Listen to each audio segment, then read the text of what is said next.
Have you ever had an experience of some life-altering event? You know, the kind of event that serves as a time marker in your life and the life of your family and friends? In my family, we have the accident. My father and I were involved in a head-on collision back in the summer of 1979.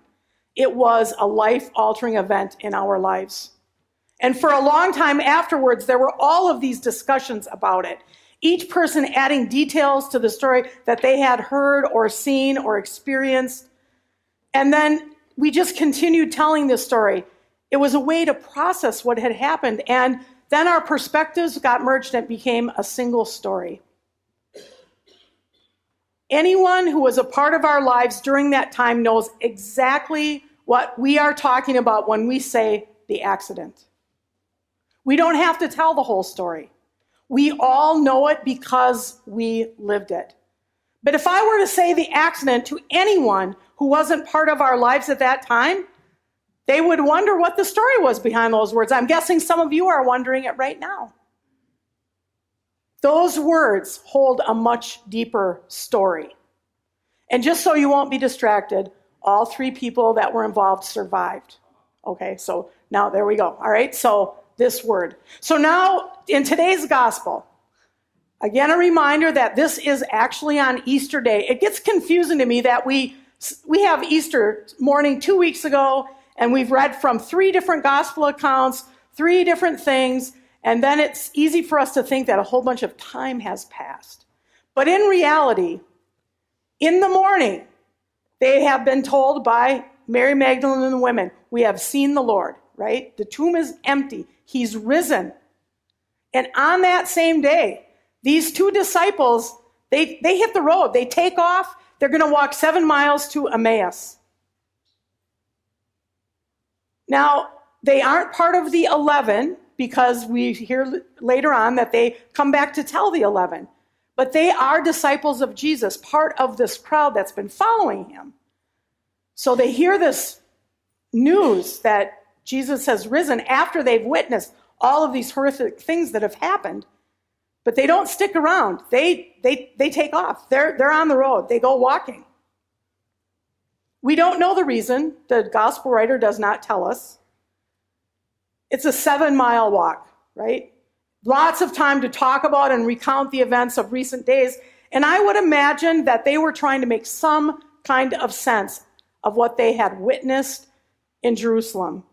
And especially in those days leading up to the crucifixion of Jesus.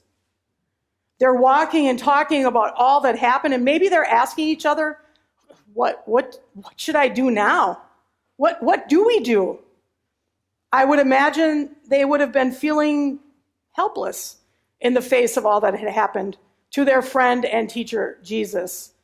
And as they're walking along discussing how they could possibly have been so wrong about everything, it's clear that they did not leave Jerusalem on that first Easter morning enlightened or with all the answers or with some kind of complete understanding of what the crucifixion meant or what difference the resurrection made either, for that matter. They're just trying to sort all of this out while they're walking and discussing. Then a stranger, which we are cued in that it's Jesus, but they don't know that. The stranger approaches them and says, hey, what are you discussing with each other while you're walking along? And as part of their response, they recount the events. So they tell the gospel story, right? And while they're telling this story, they also reveal to us that they had expectations and hopes that Jesus was going to be the one to bring freedom to Israel.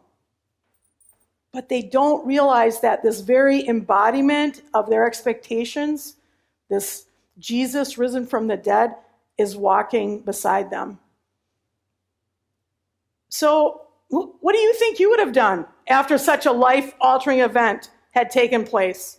Would you have stayed in Jerusalem or found a good friend and gone for a good long walk? I mean, let's face it, we're a lot more like the 2 walking to Emmaus than we might like to admit. We have our own Emmaus stories filled with our expectations and our hopes. We gather as followers of Christ and we tell the story of Jesus of Nazareth, the prophet who was mighty in deed and word before God and all people, just as they did. We hear how the religious leaders hand him over to be condemned to death and to be crucified.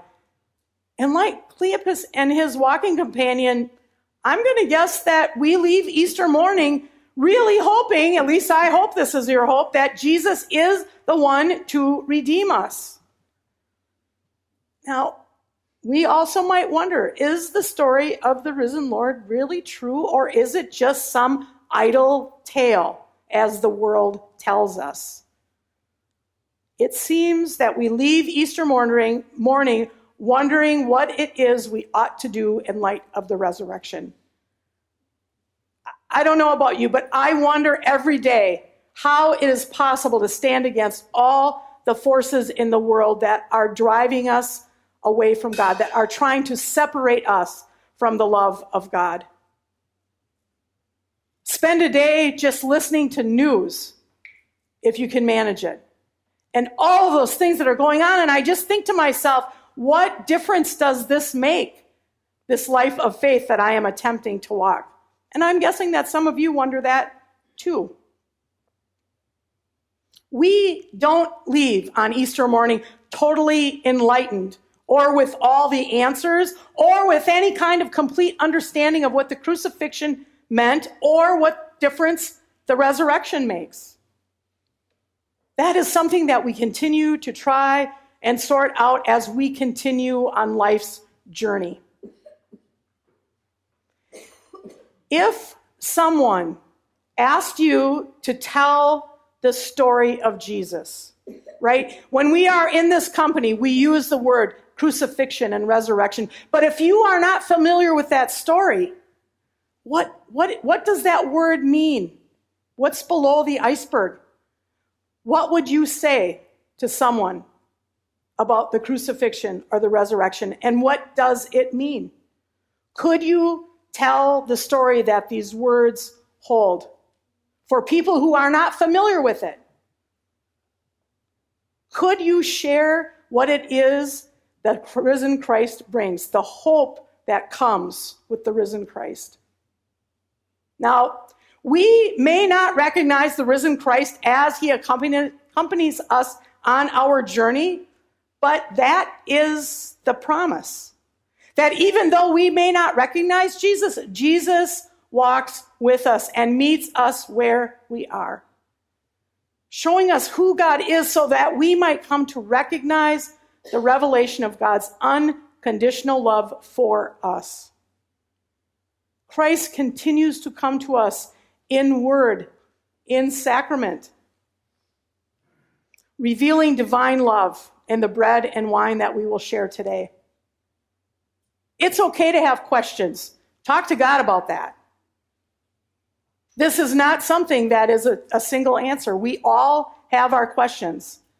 But at the end of the day, just remind yourself that no matter what, Jesus provides us with the hope to at least hold our ground, right? And will meet us wherever we are. Thanks be to God.